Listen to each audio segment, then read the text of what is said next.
Hello, this is day 13 post of total thyroidectomy. So I'm just trying to get you all up to date with how things have been going. And as you can see, my bandages are now off, and actually it is a really good scar, as in very neat. They've done it across the collarbone, base of it. It's very tight still. That's what I'm experiencing. It's like having someone have their hands around your throat a lot of the time. So swallowing is still quite difficult, and trying to find foods that I want to eat. My appetite still hasn't come back fully, and as you can hear, my voice is still quite soft. So that has proved quite difficult, because just trying to get my breath has been quite hard, and that takes it out of you even more when you're trying to talk to people. But that's fine, because it'll all come back. But I just wanted to say why I had a total thyroidectomy.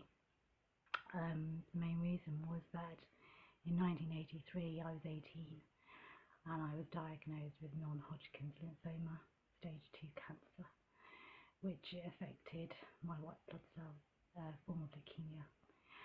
And I had to have straight away emergency surgery to remove my spleen, and then followed by 5 weeks daily radiation treatment to my neck and also to the top half of my body. So I was given 5 years in remission to actually see whether I came out of it. So if I survived 5 years, then they knew that I had a good chance of survival. And obviously here I am many years on, so I've just proved that I'm a survivor. I've had 3 beautiful children, which they said I wouldn't have. But over the course of the years, people who had radiation treatment back in the 80s are surviving a lot longer.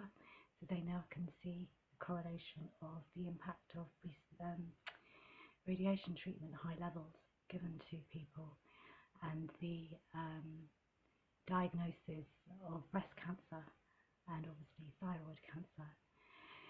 So when I discovered I had these nodules growing on my throat, even though they were slow growing, I mean, it's been over like 10 years, and I've just left it because this didn't seem a problem.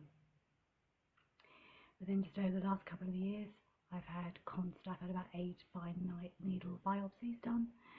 Each time they would come back either inconclusive, one nodule would be benign, one would be borderline cancer, and so eventually the decision was, let's just take the whole thing out. During surgery, I think they removed a 4 centimetre lump, and the other nodule was 3 centimetres, and I had a fluid-filled mass cyst on the front of my thyroid as well. Goodness knows how I managed to even eat anything beforehand. But so that's the reason why I went for a total thyroidectomy, even though thyroid cancer is one of the easiest ones to cure, and also very slow growing. So I go back for my results on Friday, this coming Friday, and we'll find out what they found out. But I'm really hopeful that everything is absolutely fine. But just for people out there, that if you did receive high levels of radiation in the 80s, that it doesn't mean that you're going to develop anything, but it's just always good to make sure that if you discover any lumps, that you should get them checked out.